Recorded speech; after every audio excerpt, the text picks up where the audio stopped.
Greetings brothers, welcome to the weekly tactics video. Today we're looking at basically smash characters. Here we've got one, a Death Company captain on a bike. We're going to try and look at a few different options and find out what is going to do the most damage in 9th edition and are these sort of characters still viable.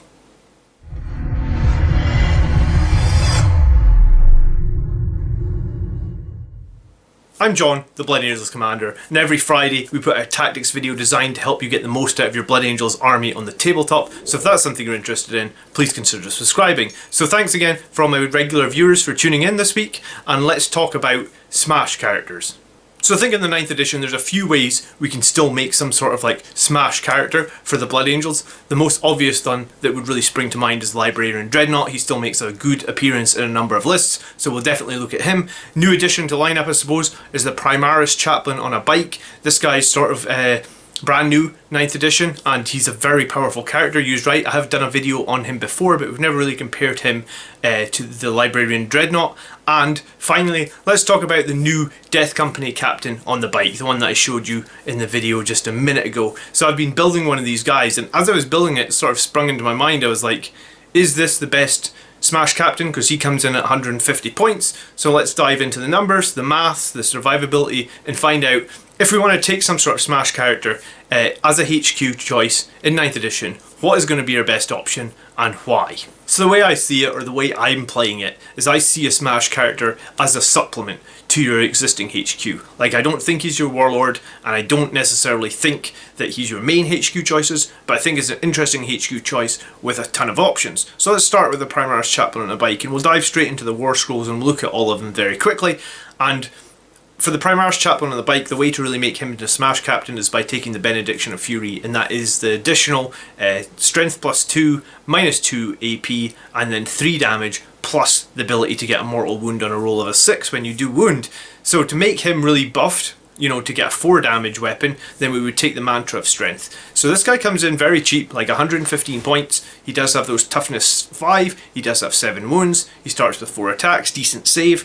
So on paper, straight away, he looks like a good choice. So next up is a Death Company captain, and you could take one with the jump pack. However, he is a little bit cheaper if you put him on a bike. You do take a Storm Shield, he comes in at like 150 points. By being on the bike, he has toughness 5 and he has 6 wounds. He obviously, if he's taking the Storm Shield, 2+ save, 4+ invulnerable save, 6+ feel no pain, and then he does get 1 additional attack from the Black Rage with being in the Death Company. So very mobile with 14 inches. I mean, in that turn 1, if you do your turbocharge boost, you're essentially moving 21 inches. So very fast, mobile unit and quite survivable, you know, with the save. And you could easily just save another 5 points by throwing away the Storm Shield and take something like an Infernal Pistol. He's probably going to survive 1 or 2 rounds of combat, so you'll always get a chance to pop this off in close range and maybe do some damage. So the Death Company captain will be taking the Hammer of Baal that gives him the strength 8, -3, 3 damage Thunderhammer, which has no minuses to hit, so hits on his 2+, and then he does also now, you know, not many people are taking this Death Company captain, but Rites of Battle does become Rites of Rage, so he will give an aura of reroll 1s to any nearby Death Company units. So something interesting to just consider. While it's not his primary function, it is a buff that he brings to the tabletop. And then final choice will be our Librarian Dreadnought. You know, I've used him a ton. He doesn't have to take a relic. In fact, he can't be equipped with a relic. So he's a little bit different in that he has lower weapon skill. He does start basically with 5 attacks, so he gets that bonus attack from the halberd. And then he does only have a 3+ save, no invulnerable save, but he's equipped with Duty Eternal, and he does have toughness 7. So we'll work out just exactly what the difference is between these guys in terms of survivability and then raw damage. So before I did this, I thought for sure the Death Company captain would come out on top with his 2+, 4+, and then his 6+ feel no pain. However, it seems that he is much more survivable against those small arms fire, but the Primaris Chaplain on the bike with the additional wound pretty much keeps up with him, based on like, that's almost like your 6+ feel no pain and having 6 wounds, right? So the Primaris Chaplain and the Death Company pretty much share across the board, and they're both fairly decent.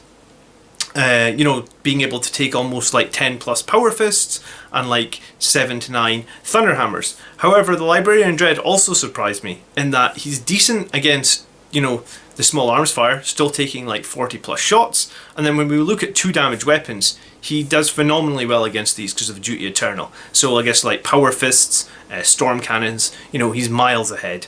But then when we actually do get to the big -3, -4 AP sort of weapons. I was actually surprised in that like he kind of just keeps up. I guess his toughness 7 makes him harder to wound, and then obviously his Duty Eternal lowers all the damage. So even though he doesn't get some of these saves, he actually does absolutely fine. And yeah, I mean, it's a bit of a closer comparison across the board than what I was expecting. Hey, if you're getting any value out of this video, please hit the like button. It really helps the channel out so much, and I super appreciate it. So thank you. So let's move straight into damage, and we're going to look at basically damage in 3 states here. We're going to look at damage at the start of the game when we've got basically just Shock Assault up. We're going to look sort of late game when we have Shock Assault and Savage Echoes up. And then I'm also going to look at giving all 3 of these guys the Imperium Sword Warlord trait, because I think it combos really well with the nature of the smash, getting that extra attack, getting that extra strength, and yeah, I think it works well with all 3 of these characters. So let's look at all 3, starting with just early game.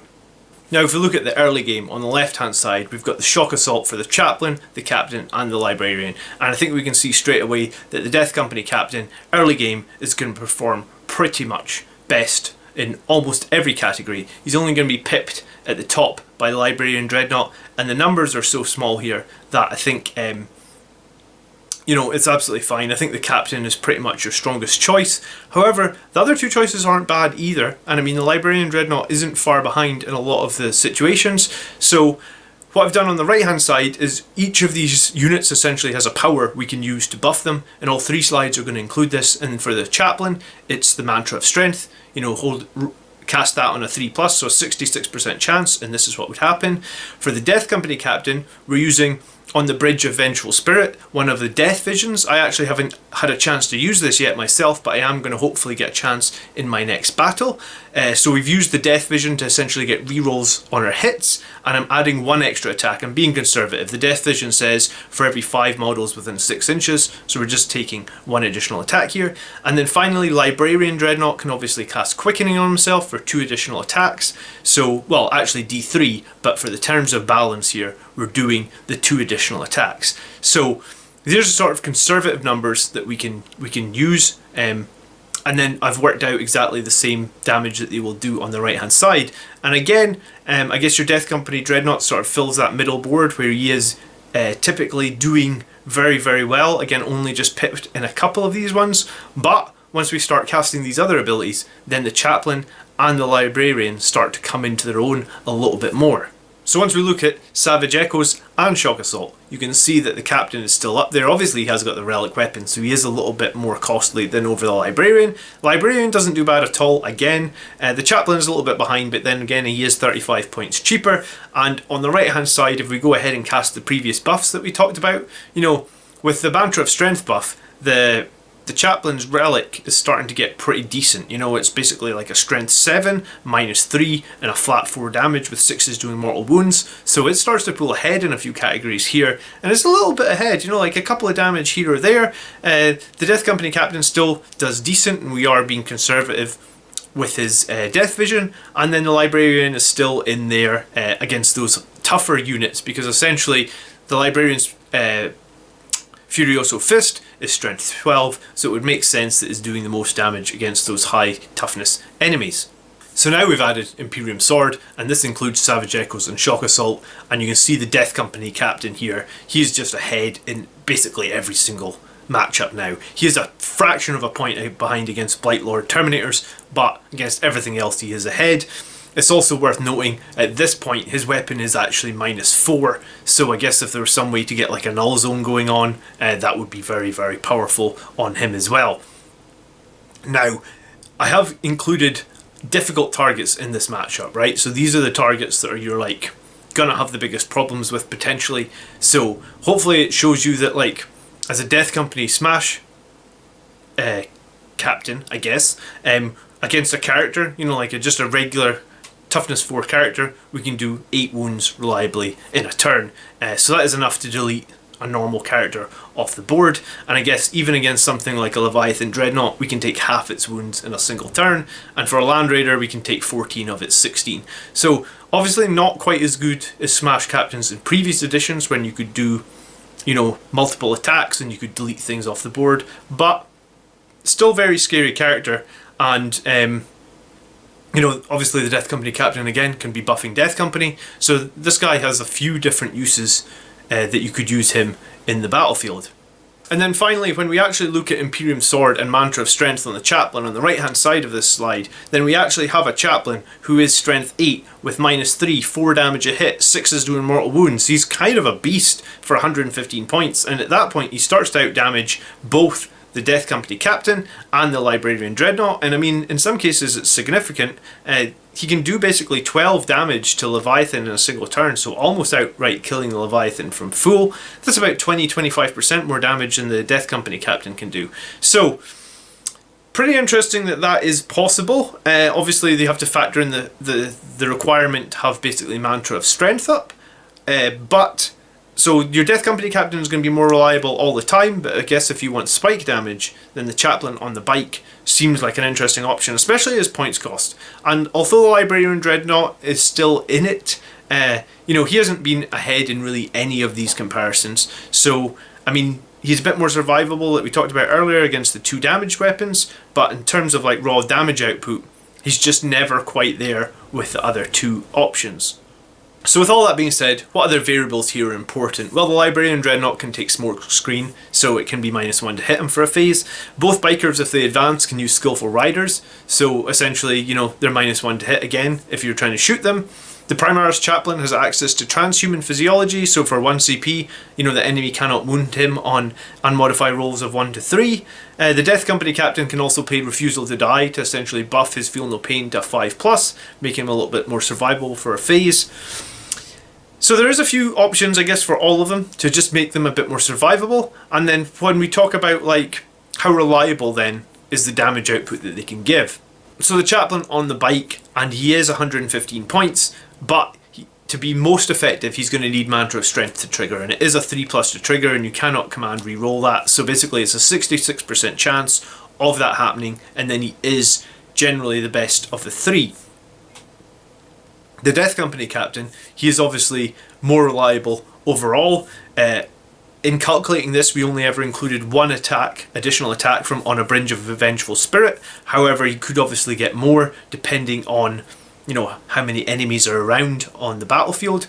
There's also the stratagem for 1 CP, so you could basically play 2 Death Visions on a turn. So if you do want to like torpedo him into some enemies, you can then pay that 1 CP, and for the second Death Vision you can give him a 3-up invulnerable save for the rest of the turn.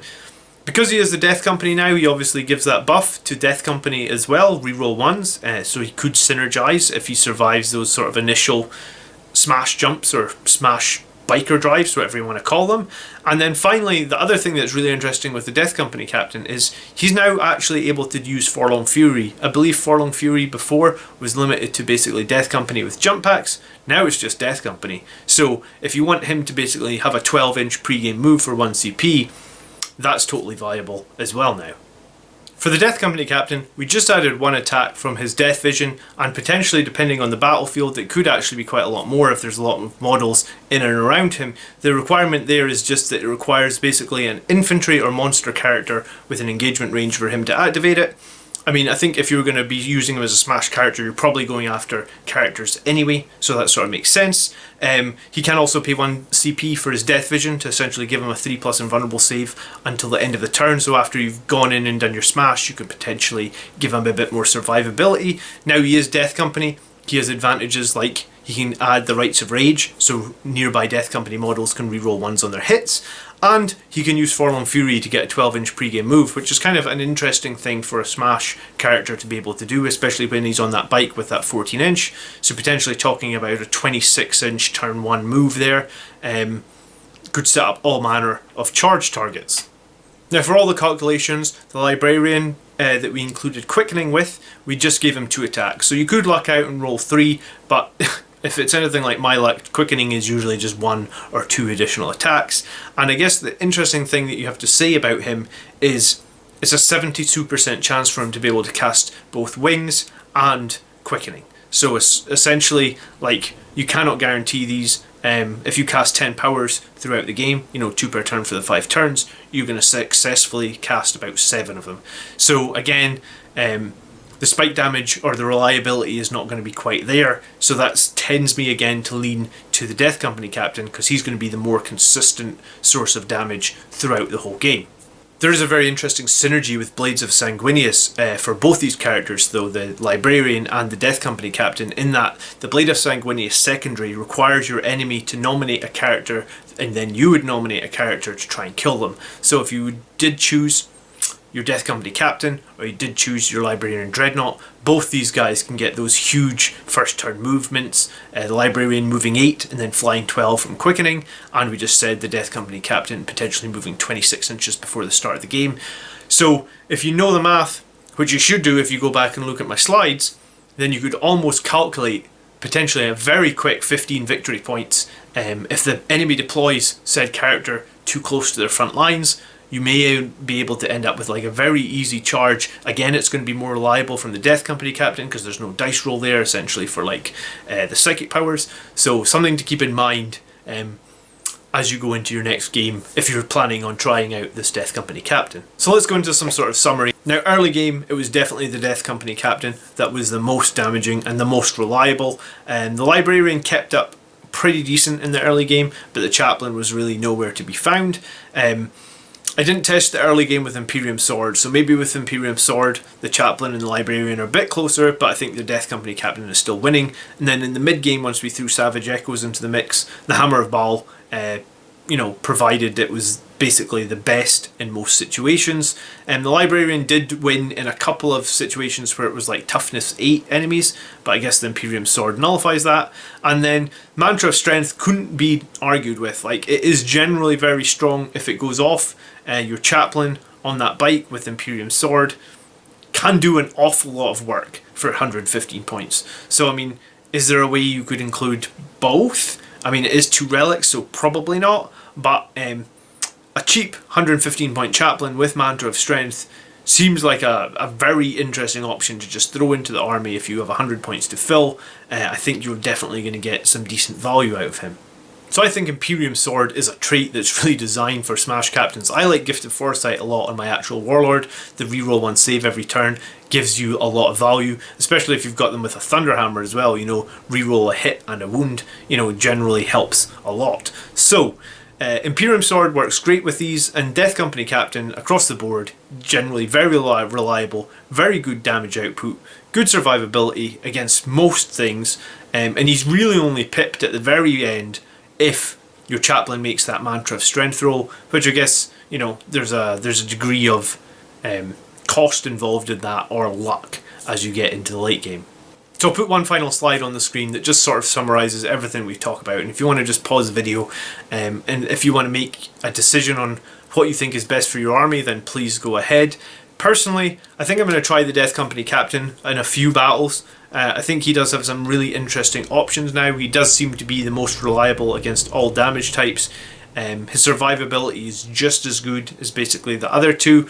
Maybe the Librarian pulls ahead in some edge cases, but the fact that you will fail psychic tests, potentially at key times within the game, I think I'd rather avoid that and go with the percentage play. So I think I'm going to try that, and I did say as well, he does have kind of like a high percentage or a high probability chance of being able to do some sort of Blade of Sanguinius strike, even if you don't get first turn, being able to move 26 inches at the beginning of the game, the 12 with the pre-game move and then your 14 inches on turn 1, that can set you up for a pretty good charge against most enemies. So if your opponent isn't careful, then I think there's a lot of work, and then I guess there's a lot of potential that the Death Company Captain could do very early on.